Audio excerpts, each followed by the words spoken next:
সন্তানকে আদর্শ সন্তান বানাবেন, সন্তানের ভবিষ্যৎ নিয়ে ভাবেন না। ও আম্মা জান, আপনার মতো কত মা নামাজি পর্দাওয়ালা আছে, কিন্তু ভিন্ন মা বোনেরা আপনারা যারা মার্কেটে মার্কেটে ঘুরেন, আপনার কি ভবিষ্যৎ সন্তানের নিয়ে ভাবেন না? এমন আপনার চিন্তা করা উচিত, আপনি এমন আদর্শ রেখে যাবেন সন্তান যেন আপনাকে নিয়ে গর্ব করতে পারে, বন্ধুদের কাছে গর্ব করবে, আরে আমার আম্মু না আজান হলেই দেখতাম নামাজে দাঁড়াইতে। এটা গর্ব না?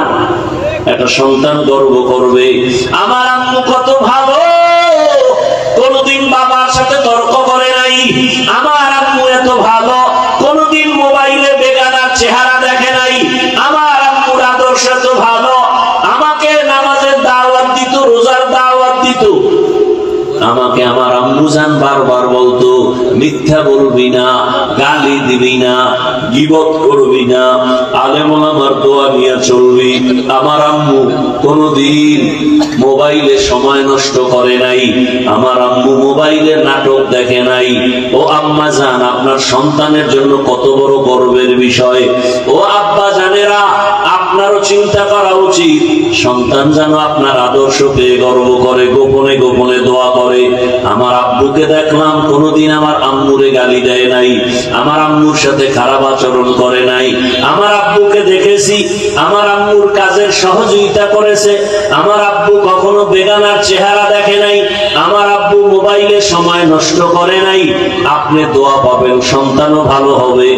আর যদি আপনার আদর্শ তো খারাপ হয়, সন্তান তো পরবর্তীতে বলবে আর চোখের পানি ফেলবে আর বলবে, আরে আমার মা বাবাই তো ভালো ছিল না, আমি কেমনে ভালো হব?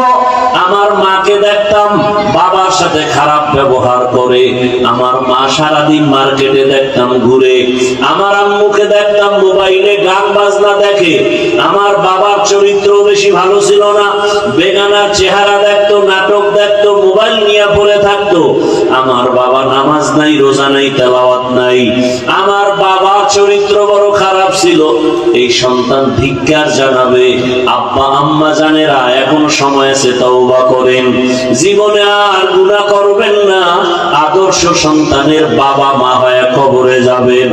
ও যুবক, তুমি আজকে এখানে জিন্দা বসে আছো, গ্যারান্টি আছে কালকে সুস্থ থাকবা? রাতে তুমি বাসায় যাইয়া যখন ঘুমে পড়বা, মা যখন ডাকতে আসবে, ওঠো, যদি এমন হয় যে আজরাইল এসে তোমার রূহটা নিয়ে যায়, মা তোমার শরীর টাচ করে দেখবে শক্ত বড় হয়ে গেছে, মা চিল্লায় বলবে, সন্তানের বাবা দেখো, আমার কলিজার সন্তান আর দুনিয়ায় জিন্দা নাই। বাবাও কান্নায় ঢলে পড়বে, ইমাম সাহেবকে টেলিফোন করে বলবে, ইমাম সাহেব আমার সন্তান দুনিয়ায় নাই, জানাজা না পড়ায় কোথাও যাবেন না।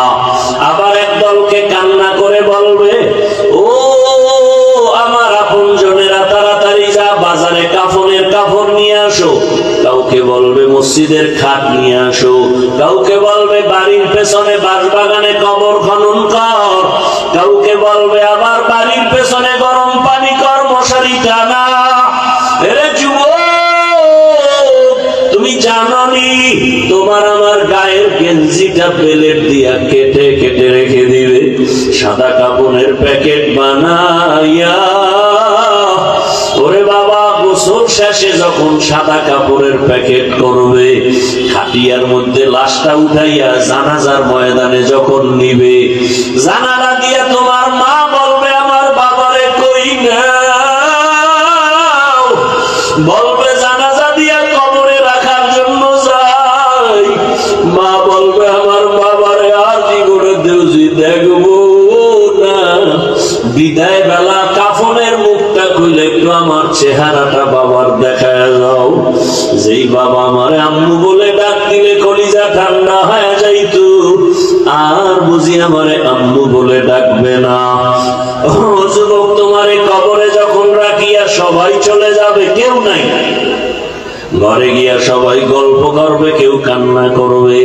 ওই কবরে যদি দাড়ি ছাড়া চলিয়া যাও, আল্লাহ না করুন যদি বেনামাজি অবস্থায় আজরাইলের হাতে ধরা পড়ে কবরে যাও, আমার আল্লাহ রসুল বলেন, আমার আল্লাহ রাগ হয়ে যাবে।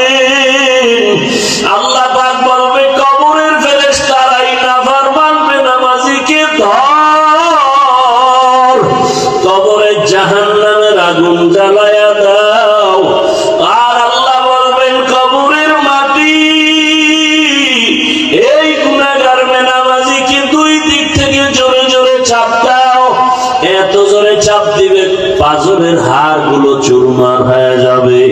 ও যুবক বাবারা, মিথ্যা মনে করিও না, গুনাহ নিয়ে কবরে গেলে আর কোনো উপায় হবে না। যদি তাই না হয় তো নবীজিও কবরের আযাবের ভয়ে কাঁদলেন কেন?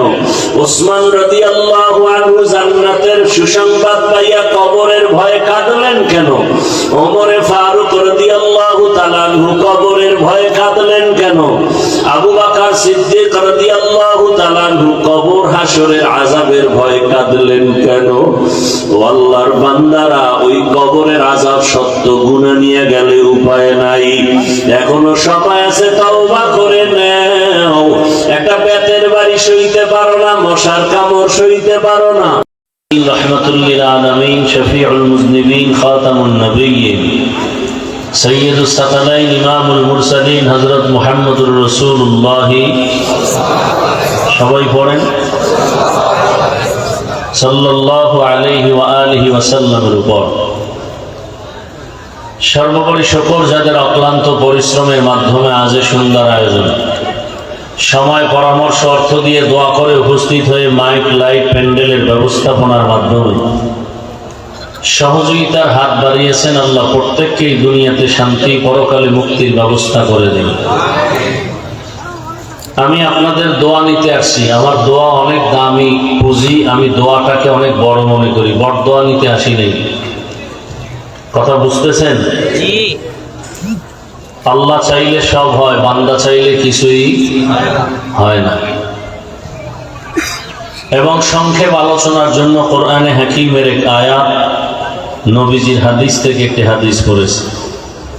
ইখলাস ও রুহানিয়াতের সমন্বয়ে সহি নিয়তে, সহি তরিকায়, সহি কিছু কথা আমাকে বলার মতো, আপনাদেরকে শুনবার মতো আল্লাহ ধৈর্যের সাথে তৌফিক দান করেন। আমিন।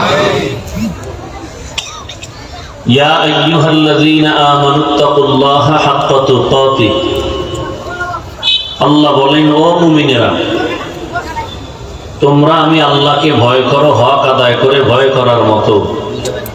ওয়ালা তামুতুন্না ইল্লা ওয়া আনতুম মুসলিমুন, এবং তোমরা কেউ মুসলমান না হওয়া পর্যন্ত মৃত্যুবরণ করিও না। নবীজি বলেন, আলা সাবধান হে উম্মত, কুল্লুকুম রাইন, তোমরা প্রত্যেকেই দায়িত্বশীল। অকুল্লুকুম মাসউলুন আন রাইয়াতিহি, এবং আল্লাহর আদালতে দায়িত্বের কারণে জবাবদিহিতার কাঠগড়ায় দাঁড়াতে হবে। আল্লাহ। আয়াত হাদিসের তরজমা শেষ। এবার আপনাদের ধৈর্যের উপরে কিছু কথা বলবো। আপনারা যদি মোহাব্বত করে ধৈর্য ধারণ করেন আর আল্লাহ তৌফিক দান করেন, তাহলে কিছু কথা হতে পারে। আপনার যদি দিল না চায়, জোর করে কাউকে বয়ান শোনানোর কোনো সুযোগ নাই। এই ভাই, একটু আওয়াজ বন্ধ করেন না। জীবনে তো কথা কম বললেন না, এত জোরে কথা বলেন যে স্টেজ পর্যন্ত আওয়াজ আসে। এত অন্তরে আপনাদের পাওয়া। কত চালাক বাহাদুরেরা রাস্তায় ঘুরে, বিল্ডিং এ ঘুমানোর সুযোগ নাই, জঙ্গলে ঘুরে, আছে না নাই? বহু নেতা, বহু খাতা, বহু কিছু দেখলাম তো এই ছোট বয়সে। সব জায়গায় চালাকি আর নেতাগিরি চলে না, কি ভাই? আল্লাহ হেদায়েত দান করুন। এখন মিডিয়ার যুগ, একটু উল্টাপাল্টা করলে না মিডিয়ায় চলে যায়, কথা ঠিক না? আল্লাহ আপনাদেরকে কবুল করেন, আল্লাহ মাদ্রাসা কবুল করেন, মাহফিল কবুল করেন, এলাকাবাসীকে কবুল করেন। আমি জীবনে বহু কষ্ট করে এ পর্যন্ত আসছি, অনেক কষ্ট জীবনে করেছি। আল্লাহ দয়া করে নিয়ে আসেন এ পর্যন্ত। তবে কারো সাথে বেয়াদবি করি নেই, আল্লাহর জন্যই কাজ করি। আপনারা জানেন 20 কোটি টাকার একটা জায়গা নিছি মাদ্রাসার জন্য। অনেকে শুনছেন। জীবনের রুজি রোজগার যা কষ্ট, ওদিকেই সব। কষ্ট করে লেখাপড়া করছি 20 বছর, ডাউলের পানি আটার রুটি খাইয়া এক লঙ্গি ছিঁড়ে গেছে, 5 বার সিলাই করে বছরকে বছর করেছে। আর এখন আল্লাহ পাক সম্মান দিচ্ছেন, কেউ জোর করে সম্মান নিতেও পারে না, দিতেও পারে না। কার হাতে সম্মান? যে পুলিশ সেলিউট দেয়, সেই পুলিশ, সে র্যাব যদি হাতে হ্যান্ডকাপ লাগায়, এর নাম সম্মান না। এই সম্মানের কোনো ভ্যালু নেই। কথা ঠিক না? আপনাদের এলাকার গর্ব, এই হাজী সাহেব নরসিংদী থাকেন, বহু চেষ্টা প্রচেষ্টার পরে মাদ্রাসায় গিয়ে বিভিন্ন ভাবে দাওয়াত দিয়ে গতবার নিয়ে আসছেন নাকি? এবারও আসছেন। আমাকে যারা উলামায়ে কেরাম চিনেন বা জানেন আমার সম্পর্কে, শুনেন, একটা মানুষের চেহারা দেখলে কিছুটা অনুভব করা যায় লোকটা কোন আখলাকে, খারাপ না ভালো, কিছুটা বোঝা যায় না? যায় না? কথার দ্বারা আরো কিছু বোঝা যায়, সাথে চললে আরো বোঝা যায়। কথা ঠিক না? মানুষকে ভালোবাসে, পা ধরে ধরে কথা বলি, মহাব্বত লাগে। এত কষ্ট করি সারাটা বছর, মানুষ বাজে কথা বহুত কিছু বলে না, আপনার কাছে যদি কোনো প্রমাণ না থাকে তাহলে আপনিও তো এই কথা শুনলে, বিশ্বাস করলে গুনাহগার হবে। কথা ঠিক না? রাত্র বাজে 11টা, আপনাদের এই এলাকার আর এক বান্দা একটু পাশে, সে এক বড় চাকরি করে সরকারি, সেও 2-3 বছর ঘুরিয়া সেনাবাহিনীতে দাওয়াত দিছে। তার ওখানে আসছি, জুমার নামাজ পড়াইয়া আসতে আসতে সেই ডাইরেক্ট স্টেজ উঠছে, ঘড়ি দ্বারা 1 ঘন্টা বয়ান করে এখানে চলে আসছে। এই আমার এতটুকু 1 মিনিট টাইম আমি খুব হিসাব করি। তো আলহামদুলিল্লাহ আইসা তো দেখি ভরপুর মাঠ, 2 রাকাত নামাজ পড়ছি ওযু করে, আর বয়ান করতে হবে শক্তির প্রয়োজনে, যতটুকু খানা দরকার 1 মুঠ খানা খেয়েছি। তাও যদি হাজী সাহেব বলতো যে না আপনার কিসমতে আজকে খানা নাই, বয়ান উঠে না, আমি উঠে যাইতাম। কিন্তু আমি খুব কষ্ট পেলাম। আমি হাফিজুর রহমান খুব গোপন ভাবে চুপচাপ থাকি, কিছু বলার চেষ্টা করি না। খানা খাইতেছি শেষের দিকে, খুব তাড়াহুড়া, এর মধ্যে কিছু আল্লাহর বান্দা গিয়া বাজে ভাষায় কথা বলে আসছে, আমারে কিনে আনছে, টাকা দিয়ে আনছে, জীবনে যা কল্পনা করি নাই আমার হায়াতে। আমি ডাকছিলাম, ডাক দিছে এদিকে আসেন, উনি আর সামনে আসে নাই। জীবনে বেয়াদবি করলাম না কারো সাথে, আমার সাথে বেয়াদবি কেন? আমি আল্লাহর হাতে দিয়ে গেলাম আপনাদের সামনে। ইনশাআল্লাহ আল্লাহর ফয়সালা কঠিন হবে, ইনশাআল্লাহ। আল্লাহর কুদরতের হাতে দিয়ে গেলাম। আল্লাহ আপনি কুদরতের দ্বারা ফয়সালা করেন। আমি কারো সাথে বেয়াদবি করিনি জীবনে। আমি ভালোবাসি হাজী সাহেবকে। আপনাদের গত বছর এসে খুব ভালো লাগছে, এবছরও কইছি জান না। আমি তো কারো আল্লাহকে ভয় করে চলি।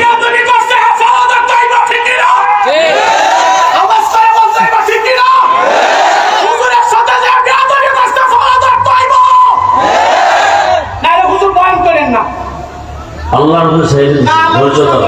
সব জিনিস আল্লাহর কাছে হইতো না, তোমার সহজ কাজ হইছে। তাহলে তোমার গুণটা বলছে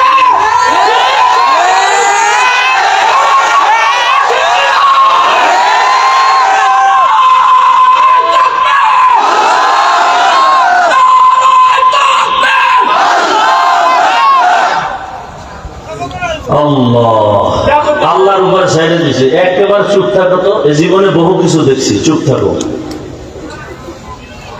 আমি আল্লাহকে রাজি করে চলি, যে কারণে অন্য বক্তা আসলে অহংকার না। এই টাইমে এত লোক পাইতো, আল্লাহ আমাকে দয়া করে দিছেন, এটা আমার শুকর, আলহামদুলিল্লাহ। আপনারা ভালোবাসেন, এটাই ভালোবাসার প্রমাণ। টাকা দিয়ে ভালোবাসা যায় না, টাকা দিয়ে ভালোবাসা যায়। মিয়া কত লাখ টাকা লয়ে ঘুরে হাফিজুর রহমানের পেছনে, এত সোজা। দিলের ভালোবাসা টাকা দিয়ে হয় না। হাজী সাহেব ভালোবাসেন, আমিও দিল থেকে ভালোবাসি। কিছু বললাম না, আল্লাহর উপরে ছেড়ে দিলাম। আল্লাহর ফয়সালা বড় কঠিন। দেখেন না কত আন্দোলন করছেন, কি করছেন, আল্লাহর ফয়সালা কঠিন হয়েছে না? কি র্যাবে ভয় পায়, আর্মি ভয় পায়, সেনাবাহিনী ভয় পায়, পুলিশ ভয় পায়, কথা বলতে পারে না। আল্লাহ কয় আমি যখন ধরবো তখন র্যাবেও আমার ভয় করবে। আল্লাহ ধরা বড় কঠিন। তবে আল্লাহ সারাইছে, আমার সামনে যায় না। আমি তো এরকম দিয়ে একটা ব্যর্থ খুঁজি, সামনে আসলে টের পাইত। আল্লাহ হেদায়েত দান করুন। আমি বয়ান করব আপনাদের ধৈর্যের উপরে ইনশাআল্লাহ। আপনারা যদি ধৈর্য ধরে বসেন, দোয়া করেন, ইনশাআল্লাহ চলবে। তবে হাতে একটা কাজ করবেন, জবানে কোনো কথা বলবেন না। হাতে কোনো আওয়াজ হবে না, বয়ান চলতে থাকবে। 1 মিনিট যেন লস না হয়। আপনাদের কাছে স্বেচ্ছাসেবকরা ব্যাগ নিয়ে যাবে, পকেটে ডান হাতটা দিয়ে 1500 দিবেন। চুপ, আমার বয়ান চলতে থাকবে। স্বেচ্ছাসেবকরা যাবে, তারাও কথা বলবে না, আপনারাও বলবেন না। বিসমিল্লাহ বলে পকেটে হাত দেন। দান করলে হায়াত বাড়ে, দান করলে মুসিবত দূর হয়, দান করলে রিজিকে বরকত হয়।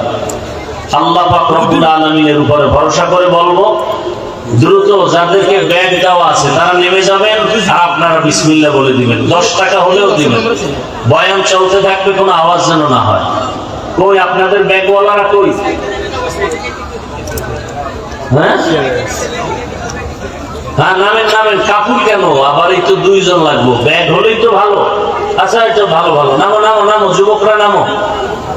কথা নাই ভাই, ডিস্টার্ব করবেন না। ওই নামতেছে, সবাই নামতেছে, আপনারা কম বেশি সবাই দেন, কথা বলবেন না। আল্লাহ কবুল করেন। কেউ কথা বলবেন না। তো আয়াত ও হাদিসের তরজমা শেষ। হাদিসের উপরে কয়েক মিনিট কথা বলি, খেয়াল করে শুনেন। আল্লাহর রাসূল যখন হাদিস শুনাইলেন সাহাবায়ে কেরামদেরকে, আলা কুল্লুকুম রাঈন ওয়া কুল্লুকুম মাসউলুন আন রাইয়াতিহি, সাবধান হে উম্মত, তোমরা প্রত্যেকেই দায়িত্বশীল। আল্লাহর আদালতে দায়িত্বের কারণে জবাবদিহিতার কাঠগড়ায় দাঁড়াতে হবে। এই স্টেজে উঠান তো একজনে, সবাই দেন, সবাই হাত দেন, পকেটে হাত দেন, মুরব্বী সবাই দেন। স্টেজে যারা আছেন ধরেন, কেউ খালি ফিরাবেন না।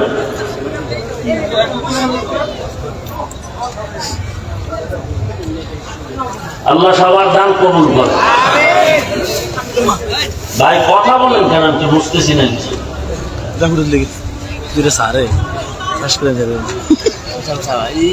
সাহাবায়ে কেরাম প্রশ্ন করলেন, ইয়া রাসূলুল্লাহ, হাসরের ময়দানে দায়িত্বের কাঠগড়ায় দাঁড়িয়ে জবাব দিতে হবে, তো দায়িত্বশীল কারা এবং কার উপর? রাহমতের নবী বললেন, অধীনস্থদের গার্ডিয়ান যিনি হবেন, অভিভাবক হবেন, তিনি দায়িত্বশীল অধীনস্থদের জন্য।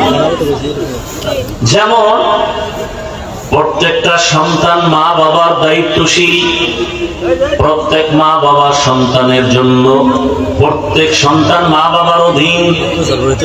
অতএব সন্তানের জন্য মা বাবা দায়িত্বশীল। একজন স্ত্রীর জন্য স্বামী দায়িত্বশীল। একজন ছাত্রের জন্য শিক্ষক দায়িত্বশীল। মসজিদের মুসল্লিদের জন্য ইমাম ও খতিব দায়িত্বশীল। ওয়ার্ডের মানুষের জন্য একজন কমিশনার বা মেম্বার দায়িত্বশীল। ইউনিয়নের মানুষের জন্য একজন চেয়ারম্যান দায়িত্বশীল। এমপি সাহেব তার আসনের দায়িত্বশীল। দেশের প্রধান দেশের জাতির জন্য দায়িত্বশীল। আর উম্মতে মুহাম্মাদীর জন্য উলামায়ে আহলে হক দায়িত্বশীল। আল্লাহ রাসূল বললেন, এই যুবকেরা কথা বলো কেন?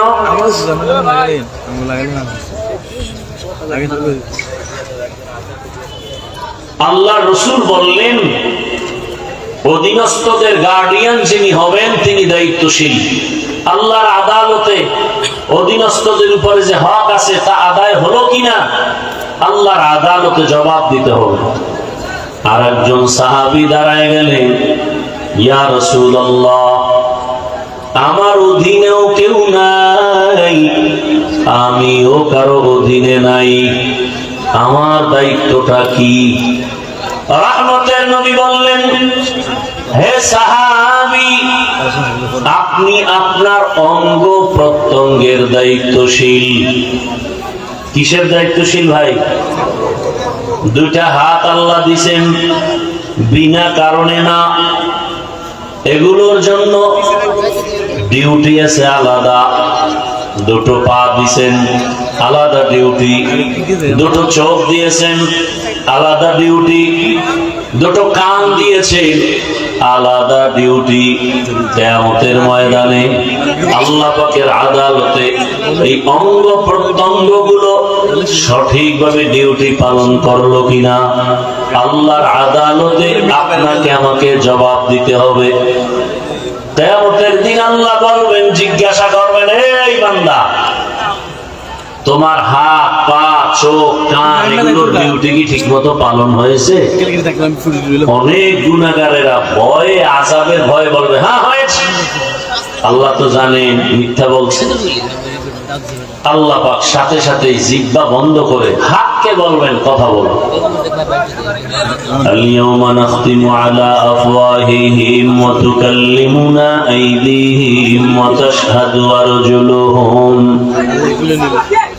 তাশহাদু আরজুলুহুম বিমা কানু ইয়াকসিবুন।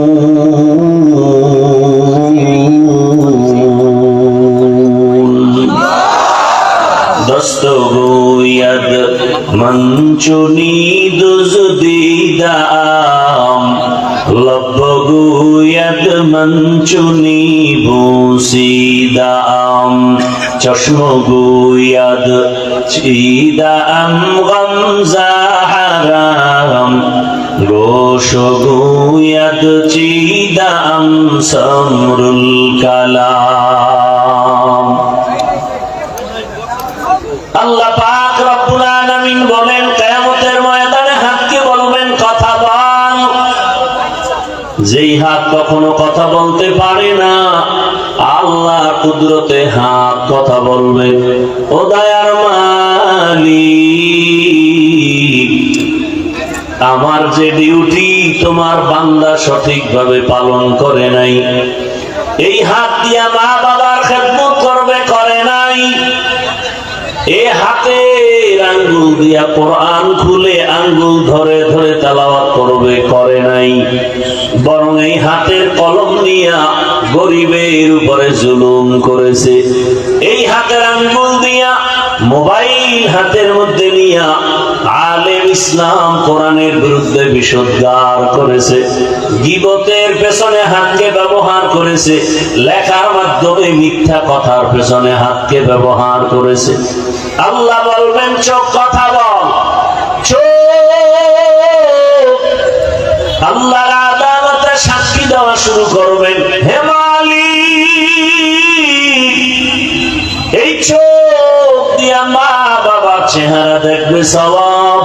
বান্দা মা বাবার চেহারা ভালো নজরে দেখে নাই।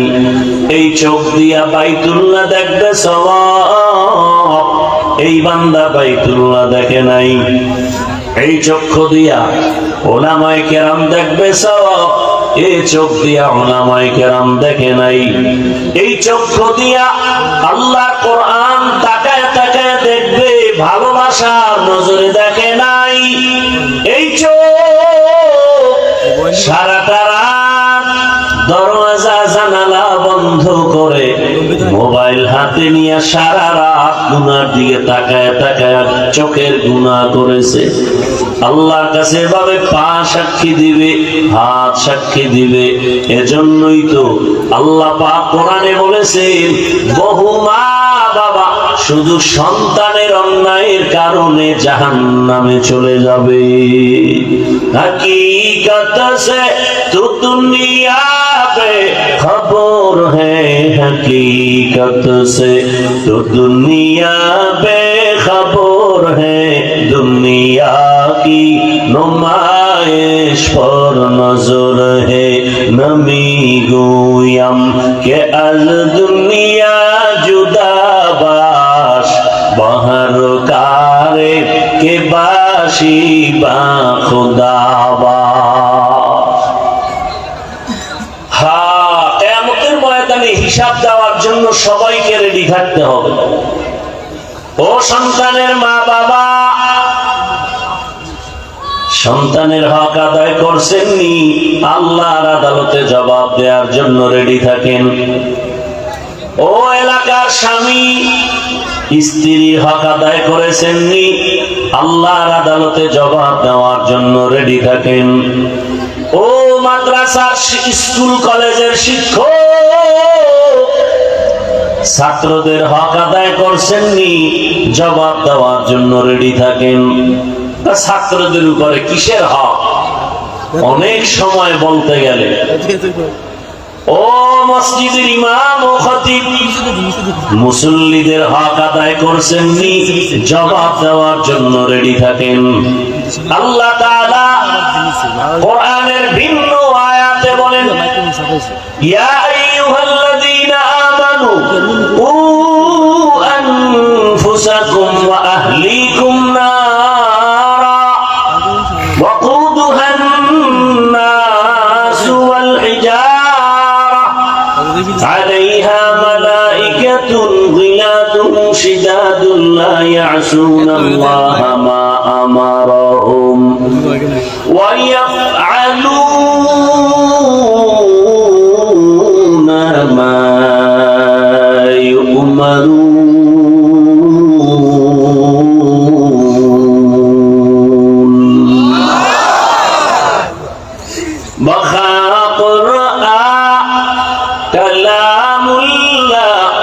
বসনো কদিমাস্তি কদিমাস্তি নইনো। মনিটরের ভলিউমটা একটু বাড়াও। কি ঘুম আসতেছে না? আমার তো জানা মতে আমার দেশের বাঙালি জাতি রাতে ঘুমায় না, মোবাইলের হক আদায় করে। কি চিন্তা করে কিয়ামতের ময়দানে কোন আমল নাই, যদি একটা হক নিয়েও দাঁড়াতে পারে তো আল্লাহ মাফ করতে পারে। যেরকম বুঝ সেরকম ফলাফল। আল্লাহ হেদায়েত দান করুন। জিন্দেগি মে বন্দগি তু করনা হে, जिंदगी में बंदगी तू करना है, जिंदगी में बंदगी शर्मिंदा है, जिंदगी में बंदगी शर्मिंदा है। दुनिया में हो दुनिया का तलबगार न हो,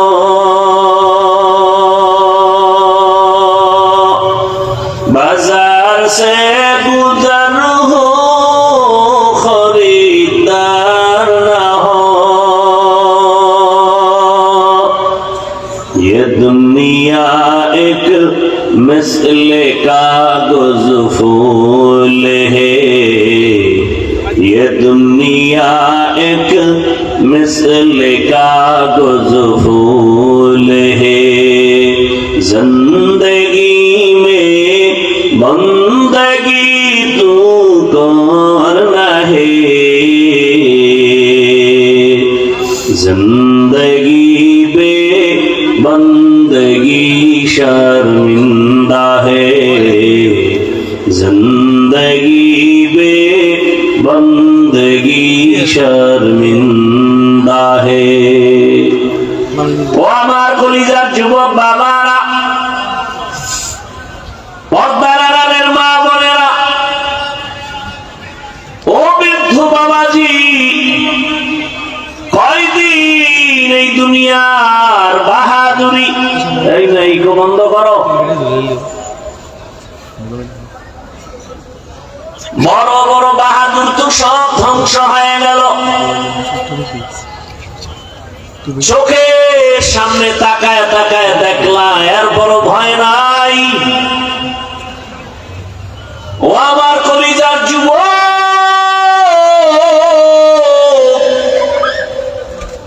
আমি তোমার পায়ে হাত রেখে বুঝাবার জন্য আসছি, আঘাত করার জন্য আসি নেই। ও যুবক বাবা, তুমি একটা যুবক, তোমার লাইনে ওই ছেলেটা গোটা দুনিয়াটাকে আলোড়ন তৈরি করে রক্তের ফোঁটা জমিনে ফেলে এরপরে কবরে গেল, গোটা দুনিয়াবাসীকে আলোড়ন করে গেল, আর এই জানান দিয়া গেল। টাকা দিয়া পশু কিনা যায় আর মানুষের টাকায় কিনা যায়, আমি হাদি নামের যুবকের টাকায় কিনা যায় না। এরে যুবক বাবারা, এখনো কি তোমার রক্ত গরম হয় নাই রে যুবক? ও কেমন যুবক আর তোমার চরিত্র কেমন খারাপ। তুমি সারা রাত মোবাইলে গুনাহ করার জন্য এমবি নাই, সেই এমবির টাকার জন্য মায়ের টাকা চুরি করো, বাবার টাকা চুরি করো। আর তোমার লাইনের ওই যুবক রাস্তা দিয়ে যখন হেঁটে যায়, মানুষ এসে এসে টাকা দেয়। যুবকরা সত্য কথা স্বীকার কর। 50,000 টাকার বান্ডিল এভাবে মানুষ দেয়। মরার পরে তার অ্যাকাউন্ট চেক করা হলো, কোটি কোটি টাকা আসছে অ্যাকাউন্টে। তোমরাই সাক্ষী দাও, তোমার ওই লাইনের যুবক কোনদিন লাইভে এসে বলছিল আমারে টাকা দাও? বলছে? ও কেমন আর তোর চরিত্র এত খারাপ কেন? 500 টাকার জন্য পাগল হয়ে গেছো। আরে মানুষ, আবার তসবিহ টানতেছো ভোটের আগের রাতের সেই বরকতের তাহাজ্জুদের সময় কোন দিন আসবে? এটা কোন থানা? সদর। যাও তুমি ওই সদর বাজারে যাও, মানের একটা মুরগি যদি কিনতে যাও 800 থেকে 1000 টাকা। একটা ভালো মানের ছাগল কিংবা 15 থেকে 20,000 টাকা।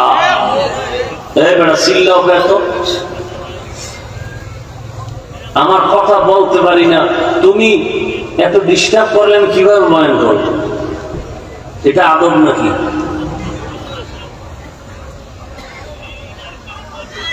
ভালো একটা মানের গরু কিনতে যাও কত কত ভাই?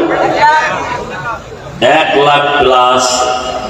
বুঝেন একটা কথা, কিন্তু আমি হাসির জন্য বলি না, বুঝার মতো কথা বলতেছি, হৃদয়ের চূড়ান্ত ভালোবাসা থেকে কথা বলতেছি। বুঝাইতে পারি না কেন জানো? আমাকে যদি 200 হাত লম্বা একটা তার দিয়ে মাইকের ফোন লাগাই দিতে পারতো মাইকওয়ালারা, তাহলে এটারে বাদ দিয়া নিচে নাইমা সবার পাও ধরতাম আর মুখে বয়ান করতাম আর ঘুরতাম আর কইতাম রসুলের দাড়ি কেইটার কষ্ট দিস না, নামাজ বাদ দিয়ে আমার আল্লাহরে আর কষ্ট দিও না। আল্লাহর দেওয়া জমিনে আসো, আল্লাহর দেওয়া পানি, আল্লাহর দেয়া বাতাস, আল্লাহর দেয়া সূর্যের আলো, চাঁদের আলো, সব আল্লাহর দেওয়া ভোগ করো, জমিনের ফসল, গাছের ফল। আর সে আল্লাহর বিরোধিতা করো রে বাবা।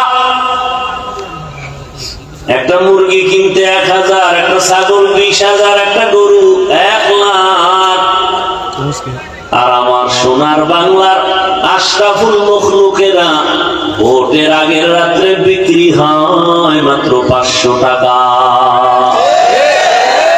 তাহলে বোঝা গেল তুমি মুরগির দামের চেয়েও নিকৃষ্ট, তুমি ছাগলের চেয়েও খারাপ, তুমি গরুর চেয়েও খারাপ, তুমি শূকরের চেয়েও খারাপ, তুমি কুকুরের চেয়েও খারাপ। দলিল নাও। তুমি যে অমানুষ, তোমার জন্য যে জাহান্নাম,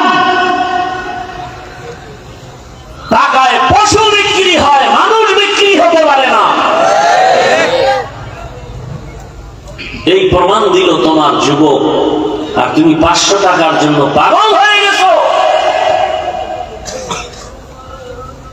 আল্লাহ বলেন, এবার শুনুন, নয় পারা সূরা আরাফ, ওয়ালাকাদ যারানা লিজাহান্নামা কাসীরাম মিনাল জিন্নি ওয়াল ইনসি লাহুম কুলুবুন লা ইয়াফকাহুনা বিহা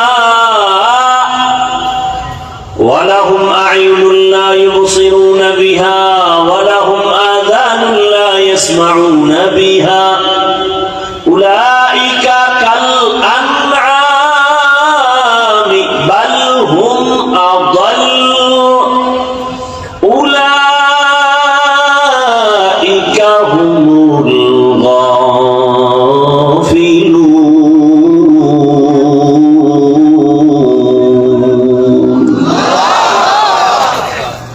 আল্লাহ বলেন, অধিকাংশ মানুষ জাহান্নামে যাবে। কেন বলে? তাদেরকে গবেষণা করার মতো, ভাবার মতো আমি কলম দান করেছি, তারা গবেষণা করে না, ভাবে না। যাদের ভাবার চিন্তা আছে তারা ভাবতে থাকবে, আরে আমারে কে বানাইলেন? আজকে আমি বড় গলায় কথা বলি, মাস্তানি করি, বাহাদুরি দেখাই, টাকার গরম দেখাই। আরে তুমি কয় টাকার মালিক? তুমি তো নমরুদের থেকে বড় মাস্তান হতে পারো না। এই মাস্তান, তুমি তো ফেরাউনের থেকে বড় মাস্তান হতে পারো নাই, সাদ্দাদের থেকে বড় মাস্তান হতে পারো নাই, গাদ্দাফির থেকে বড় মাস্তান হতে পারো নাই, আবু জাহালের থেকে বড় মাস্তান হতে পারো নাই, তুমি আবু লাহাবের থেকে বড় মাস্তান হতে পারো নাই। তুমি যতই টাকার গরম দেখাও, কারণের থেকে বড় টাকাওয়ালা হতে পারো নাই। আমেরিকার ডব্লিউ বুশের থেকে বড় বাহাদুর হতে পারো নাই। সবগুলো আল্লাহ ধরে ধরে সাইজ করেছেন। তোমাকে ধ্বংস করতে আমার মাওলার কিছু লাগবে না। ঘুমের মধ্যে আমার মাওলায় যদি ধরে, সকালে উঠে দেখবি যেই জবানে গালি দিছ ওই জবান বন্ধ হয়ে গেছে। আল্লাহ পারে? আমার মাওলারে ভয় কর। আমার এই বাংলাদেশে যত ঝামেলা দেখো, একমাত্র কারণ আমার দেশের ওলামায়ে কেরামের সাথে বেয়াদবি করার ফলাফল। ও যুবক, জীবনে কিছু করো বা না করো, সাবধান। মানুষের জীবনের সব থেকে বড় দামি গুণের নাম হলো আদব।